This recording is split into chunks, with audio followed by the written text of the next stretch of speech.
Hello students, हमने last class में क्या पढ़ा था? हमने लिमिटेड लायबिलिटी पार्टनरशिप्स तक पढ़ा था एंड देन कोऑपरेटिव सोसाइटी पढ़ा था। हमें इस क्लास में पढ़ना है joint stock company. Joint stock company मतलब क्या होता है? जो company a company incorporate under this act और under any previous company law, जो कंपनी कंपनी एक्ट 2013 के हिसाब से रजिस्टर्ड की जाती है, या फिर जो प्रीवियस लॉ था, जो प्रीवियस कंपनी लॉ था, उस हिसाब जिस कंपनी की स्थापना की जाती है, जिस कंपनी को रजिस्ट्रेशन किया जाता है, उस कंपनी को हम जॉइंट स्टॉक कंपनी बोलेंगे। ठीक है। And then professor H L Henry ने क्या कहा है, इसमें डेफिनेशन दी है जॉइंट स्टॉक कंपनी की, जो जिसने लिखा है वो है प्रोफेसर एच एल हेनरी। इस प्रोफेसर ने लिखा हुआ है कि joint stock company is a voluntary association of individual for profit. बोला गया है कि जॉइंट स्टॉक कंपनी ऐसी, मतलब कोई भी एक पर्सन होता है जो वॉलंटरीली खुद के इच्छा से इस कंपनी की स्थापना करता है। किसके लिए करता है? प्रॉफिट कमाने के लिए। ठीक है। इसका जो मेन हेतु होता है वो प्रॉफिट कमाना होता है। ठीक है। Having its capital divided into transferable shares. जो इसका जो मीनिंग होता है, इसका जो ये है, वो जो अपना कैपिटल इसमें लगाता है वो ट्रांसफर कर देता है शेयर्स में। एंड उसकी जो कंडीशंस होती है कि इस कंपनी में मुझे मेंबरशिप्स मिले, ओनरशिप्स मिले। ठीक है। तो ये जो होता है इसको बोला जाता है joint stock company. Joint stock company मतलब होता है कि कोई भी पर्सन होता है वो प्रॉफिट कमाने के लिए इस कंपनी की स्थापना, इस कंपनी को रजिस्टर्ड करता है, इनकॉर्पोरेट करता है, एंड देन वो जो भी कैपिटल इस कंपनी में आ लाता है वो ट्रांसफर कर देता है शेयर्स में। एंड उसकी जो कंडीशंस होती है वो होती है memberships in this company. Okay. Then हम इसके देखेंगे features of joint stock company. इसके टोटल 12 फीचर्स है। ठीक है। सबसे पहला है वॉलेंटरीली एसोसिएशन। वॉलेंटरीली एसोसिएशन मतलब होता है कि a joint stock company is a voluntarily association of persons. Membership of the company is open to all a person at his own wish can become a leave membership of the company subject to the provisions of articles of association of the company। मतलब इस company की, joint stock company की जो भी स्थापना की जाती है वो खुद के हिसाब से की जाती है। उसको लगता है तो ठीक है, उसको जो भी इच्छिक इच्छा जो बोलेंगे, मतलब वो खुद के हिसाब से इसकी स्थापना करता है। Membership to of the company is open to all. इसकी जो मेंबरशिप होती है वो सबके लिए खुली होती है। कोई भी पर्सन इस कंपनी का मेंबर्स बन सकता है। ठीक है। A person of his own wish can become to or leave membership of the company subject to the provision of the articles of association। अगर आर्टिकल्स ऑफ एसोसिएशन में जिस टाइप से प्रोविजंस लिखा हो तो कोई भी मेंबर्स इस कंपनी का मेंबर्स बन सकता है एंड देन वो कभी भी लीव भी कर सकता है, but related to articles of association. But articles of association में इस टाइप्स के प्रोविजंस लिखे होने चाहिए। ठीक है। And then incorporated association. A joint stock company is an association of a person formed and registered under the company's act। ठीक है। ये जो जॉइंट स्टॉक कंपनी है ये कंपनी एक्ट 2013, ठीक है, कंपनी एक्ट 2013 से इस कंपनी को रजिस्टर्ड किया जाता है। Registration of incorporation is compulsory and association obtain the status of joint stock company only after the registration under the company act. इस कंपनी का रजिस्ट्रेशन करना कंपलसरी है। ठीक है। इस कंपनी का रजिस्ट्रेशन करना कंपलसरी है। उसके साथ साथ इस कंपनी का रजिस्ट्रेशन हो जाने के बाद ही कंपनी अपना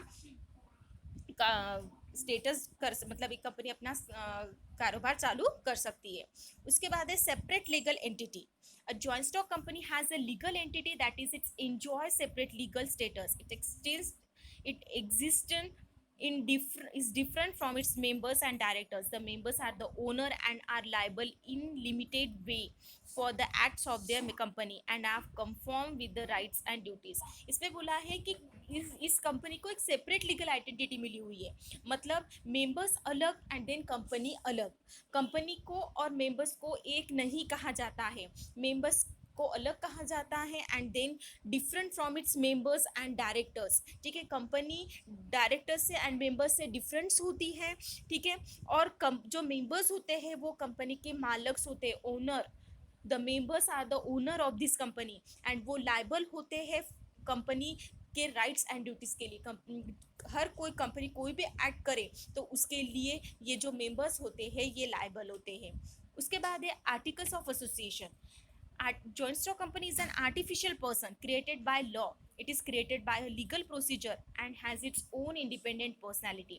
कंपनी को एक आर्टिफिशियल पर्सन कहा गया है. कंपनी को क्या कहा गया है? Artificial person. मतलब कंपनी एक पर्सन है बट कैसी आर्टिफिशियल है. हमने उसे स्टार्ट किया, हमने उसका स्टेटस दिया हुआ है. ठीक है, मतलब कंपनी को भी एक पर्सन ही कहा जाता है then, but it is a artificial person. It's legal by a legal process and its own independent personality. उसको एक independent personality मिली हुई है. It's enjoy certain legal rights like a person, for example, enters into contract, purchase and sale assets and property, appoints person as a employees, etc. But it cannot be act on its own like a natural person and its artificial person. मतलब company को सारे rights होते हैं. ठीक है, company contract करती है खुद के हिसाब से. कंपनी कोई भी माल परचेज कर सकती है, सेल कर सकती है उस, ठीक है, असेट्स एंड प्रॉपर्टीज को. ठीक है, company appoint persons and employees. Company किसी पर्सन्स को अपॉइंट करती है, एम्प्लॉयज को अपॉइंट करती है. ठीक है, वो सारे. But it can not act as its own and own. वो खुद नहीं कर रही है. खुद कर रही है, खुद कर सकती है क्या? नहीं. वो सारे डायरेक्टर्स करे, बट किसके बिहाफ में? कंपनी के बिहाफ में. Company is not natural person. वो एक नेचुरल पर्सन नहीं है. वो कैसी है? एक आर्टिफिशियल पर्सन है. ठीक है, उसके बाद है perpetual association. A joint stock company has perpetual association that is continuous existence. It exist, it not affected by death, insolvency and retirement of any of its member. A joint stock company enjoy a very long and stable life unless it is bound by the following legal procedure. इसमें ये बोला गया है कि प्रीपैक्चुअल association company का existence जो होता है, मतलब कंपनी हमेशा के लिए एग्जिस्ट होती है. कंपनी कभी भी खुद होके बंद नहीं हो सकती. वो मर नहीं सकती. उसका डेथ हो सकता है क्या? It is not affected by death, insolvency या रिटायरमेंट ऑफ एनी मेंबर. कोई मेंबर्स अगर मर गया, इंसॉल्वेंस हो गया, पागल हो गया, ठीक है, तो रिटायर्ड हो गया, ठीक है, तो इससे उस कंपनी पर कोई भी इफेक्ट नहीं पड़ता. ठीक है, वो कंपनी का एक खुद का वजूद होता है. वो खुद एक एग्जिस्टेंस आर्टिफिशियल पर्सन होती है. वो एंजॉय करती है लॉन्ग लाइफ तक. उसका जो स्टेटस होता है लॉन्ग लाइफ तक होता है. ठीक है, वो सारे लीगल प्रोविजंस को फॉलो करेगी. ठीक है, तो उसको एक अलग से आर्टिफिशियल स्टेटस होता है उसका. ठीक है, वो मेंबर्स एंड डायरेक्टर्स से अलग होता है. वो किसी भी मेंबर्स का रिटायरमेंट हो, कोई भी मेंबर मर जाए, इंसॉल्वेंस हो गए, तो इस बात का कंपनी के ऊपर कोई भी फर्क नहीं पड़ता. It's can not be affected. Okay, उसके बाद है common seal. A joint stock company is an artificial person without physical existence like a natural person. Hence, it is not in a position in to sign its name. However, मतलब company खुद होके sign कर सकती है क्या? नहीं कर सकती ना. ठीक है, तो कंपनी जैसे हम लोग हैं, हम एक नेचुरल पर्सन है. हम खुद होके सिग्नेचर कर सकते हैं. हमारा एक हम अपनी एक कॉपी दे, जैसे सिग्नेचर्स करो तो पता चलता है कि इस पर्सन की सिग्नेचर्स है. ठीक है, हमें किसी भी डॉक्यूमेंट के ऊपर खुद का प्रूफ देना हो तो हम सिग्नेचर्स करके प्रूफ दे देंगे कि हाँ हमें अप्रूव्ड है करके. ठीक है, बट कंपनी खुद होके ऐसा कर सकती है क्या? नहीं. हमने तो उसे आर्टिफिशियल पर्सन तो कह दिया, बट वो खुद कर सकती है क्या? ऐसा नहीं कर सकती. ठीक है, इट इज़ नॉट पॉसिबल. वो पॉसिबल नहीं है. It is not position to sign its name. वो खुद के नेम से साइन कर सकती है क्या? नहीं. तो however it has to advise in the form of common seal.